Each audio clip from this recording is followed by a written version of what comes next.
This is a video explanation of the short answer for the midterm.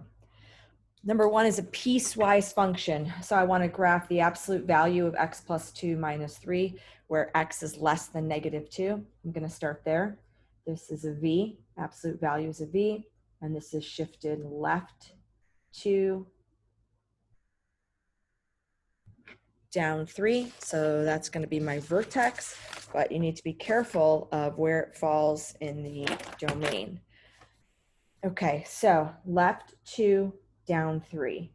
Left 2, down 3.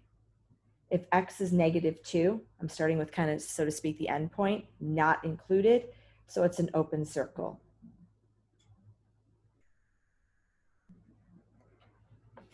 Absolute value less than negative 2. If it helps you, plug in negative 3, plug in negative 4, plug in some value less than negative 2. If you plug in negative 3, I believe you get negative 2. And its slope, so to speak, is 1. And it looks something like such. X squared plus 1 is a parabola, and it is shifted up 1. If x is negative 2, you get 5, included, closed circle. Ooh, negative 2. 1, 2, 3, 4. Oh, didn't quite leave enough room. It's shifted up 1, so the vertex of this parabola is at 0, 1. The other endpoint of this parabola, so the endpoint of this parabola starts at negative 2, 5. There is no endpoint of a parabola, but this particular parabola has an endpoint because I'm only graphing it between negative 2 and 1. When x is 1, you get 2, and this is not included. It's not or equal to, so it is an open circle.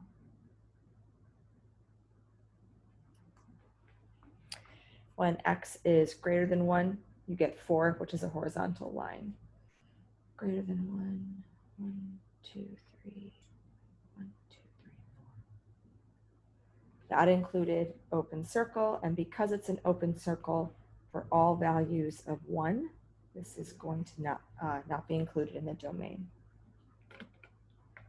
So there's your piecewise graph. Passes the vertical line test. So if you ask me, am I supposed to graph all 3 of these? Well, yeah, because they create one function. The domain, if you're not sure about the graph, you can always find the domain from the given information. I want where x is less than negative 2, equal to negative 2, less than 1, greater than 1. There is an open circle here, so 1 is not included. The directions specifically said interval notation. So this is negative infinity to 1 in union with 1 to infinity. The range, the lowest y value I've got is right here at negative 3. Range is y, it's vertical. So it appears that my highest y value, oh, it looks like my highest y value is at, this is 5, but that's not true because the absolute value goes on forever. That means it's increasing forever. This would be negative 3, not included, infinity. The f of negative 2, look at your graph. When x is negative 2, it appears that y is negative 3, but it's not negative 3 because there's an open circle. When x is negative 2, y is 5. When x is 1, I caution you, several of you said 0 with a line through it. That is not correct. This doesn't even mean no solution. This means empty set, so you shouldn't even be using it for no solution. So some of you did 0 with a line through it. Some of you wrote no solution. That's not true either. We're not solving. We're not solving. We're evaluating. When x is 1, there is no value.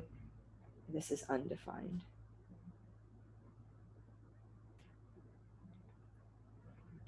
This is undefined. Number 2 is on the calculator. Stat, edit, and you put your values in list 1 and list 2. Quit, stat, calculate. So the directions said find the line or quadratic of best fit, whichever is most appropriate. So I did the line of best fit, and let me turn that off. I did my line of best fit, and sorry about that, my plot is not turned on. I can't see the points. I need to turn my plot on. Now when I graph it, there are my points, and there is my line of best fit. Not so good. So then I did a quadratic of best fit. Stat, calculate, number 5. So to save time, I already have it in my calculator. So I'm going to leave the line on so you can see the difference. This is the quadratic, the line of best fit, and the quadratic of best fit. Clearly, the quadratic goes through more points than the line. It's not even a question. Let me turn the line off. Quadratic goes through, it looks like it goes in between the 2 points in the lower left. The quadratic is clearly the better fit. And then, so it said to round to the nearest hundredth. So when you round to the nearest hundredth, I didn't leave room on the paper. Let's just go down here. Number 2. So to the nearest hundredth, it was negative 0.16 x squared plus 19.93x minus 341.81. They ask you what's the weight of the bar that has 250 calories. So my table depends on where you were at last time. I could arrow down to 250. Second table set, 250. And I know that's hard to read. Oh, I did something wrong here. Oh, I know why. Hold on a second, because I have the wrong line in my y equals, should be list 1, list 2. Sorry about that.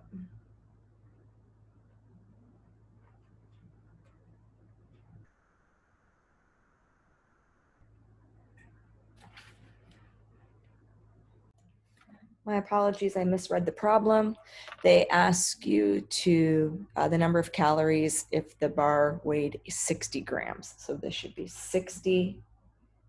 I misread the problem.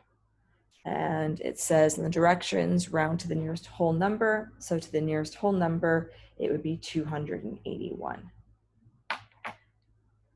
Then it says use your line or curve to approximate the weight of a bar that has 250 calories. Okay, well, you cannot plug in a value for y and then get x. What you can do, though, is graph the line 250 and see where they intersect.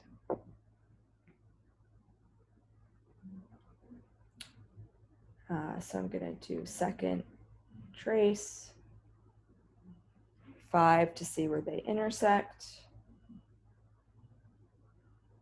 as close as I can. First curve, second curve, and it's 48.44. Direction said nearest hundredth. So number 2 was utilizing the calculator. Number 3 asks you to find the difference quotient. F of x is negative 2 over x plus 1. And I gave you the formula. So first thing I'm going to do to make this a little bit easier is I'm going to find the f of x plus h.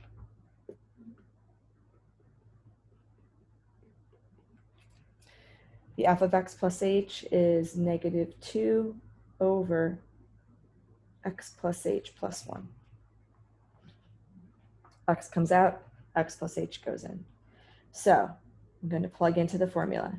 The f of x plus h, which is negative 2 over x plus h plus 1, minus the f of x. Be careful with the double negative. all over h. Okay, and then you need to find the dreaded common denominator. So the common denominator is x plus h plus 1 times the quantity x plus 1.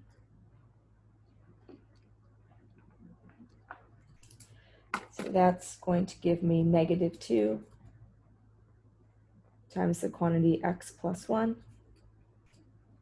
X plus h plus 1 is already there. Minus, or actually plus 2 times the quantity x plus h plus 1.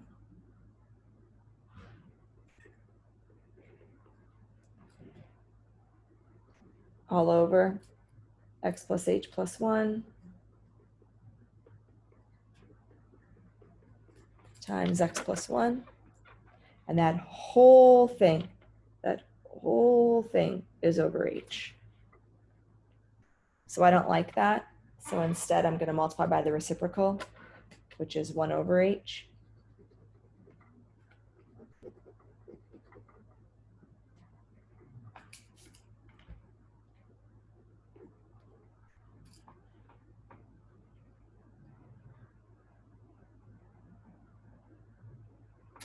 So distribute in the numerator, you get negative 2x minus 2 plus 2x plus 2h plus 1.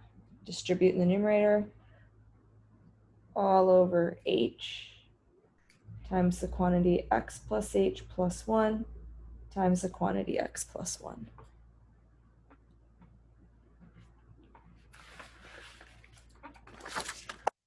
Okay, combine like terms. Negative 2x plus 2x is gone. This should be plus 2 right here. I distributed incorrectly. 2 times 1 is 2. Negative 2x plus 2x is gone. Negative 2 plus 2 is gone. So you are left with 2h.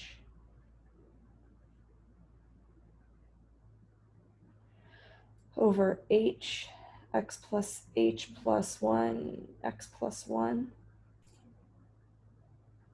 H is reduced, and you are left with 2 over x plus h plus 1 times x plus 1.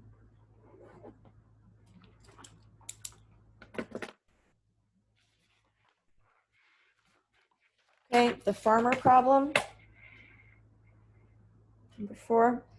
So it says that you have a farmer with 10,000 meters of fencing, wants to enclose a rectangular field, divided into 2 plots with a fence parallel to one of the sides. Okay, and then I gave you a picture. I labeled XXX,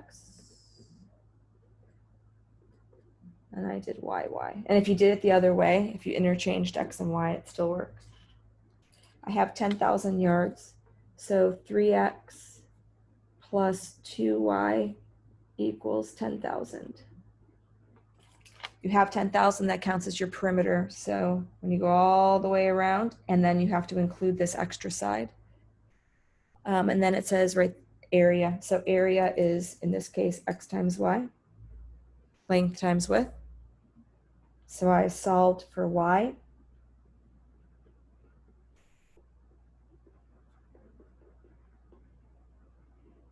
Divide by 2. Negative 3 halves X plus 5,000. You can plug this into your calculator and solve it if you want. I found that it was difficult to find the window. So the area as a function of X is XY. X and Y is negative 3 halves X plus 5,000. I did opposite of B over 2A. So the area, and it's okay to leave it this way. Like, it's totally fine to leave it this way. I multiplied it out so that when I was trying to find the vertex, it was a little bit easier. Not required.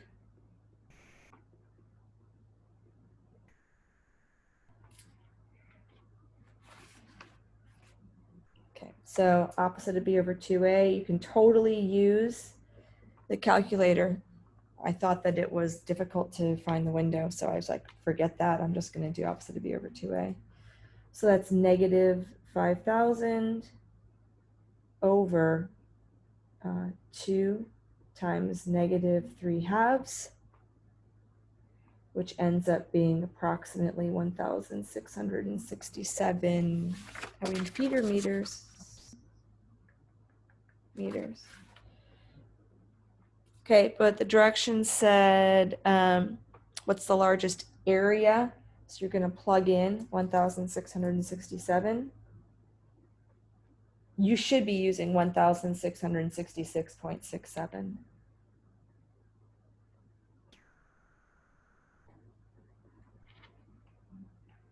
Plug in.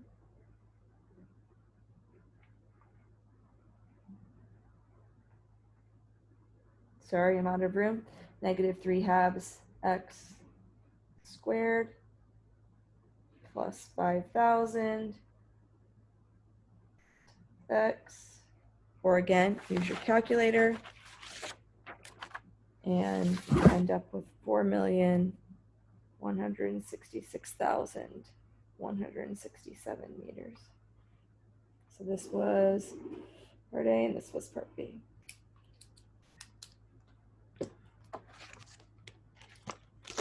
Last problem asks you to write an equation of least degree. First of all, an equation has a y equals. Many of you lost points because you didn't put y equals or f of x equals. An equation has an equal sign. Okay, 1, 2. This is x equals negative 3 with a multiplicity of 1 because it crosses. This is x equals negative 1 with a multiplicity of 1 because it crosses. It says least degree, so don't use, 15. You forgot about the y-intercept, which is 0, negative 3. This is x equals 2, bounces, so the multiplicity is 2, or 4, or 6, or 8, or whatever. 1, 2, 3, 4. And this is x equals 4 with the multiplicity of 1 because it crosses. So f of x is equal to, and you forgot about the lead coefficient a, x plus 3, x plus 1, x minus 2 squared, x minus 4. Okay, so getting that far was 3 points. And remember, for attempting the problem, you get 4 out of 10 anyway. All right, so now when I plug in 0, I should get negative 3. When I plug in 0 for x, I should get negative 3. So negative 3 equals a. If I plug in 0 for x, I get 3. If I plug in 0 for x, I get 1. If I plug in 0 for x, I get 4. And if I plug in 0 for x, I get negative 4.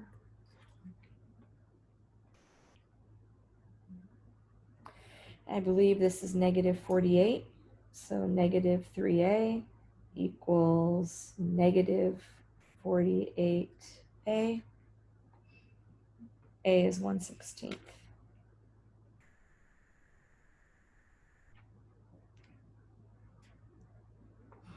So A, I'm just going to erase this, make it easier for me, is 1/16. Okay. Those are the worked out solutions for the short answer.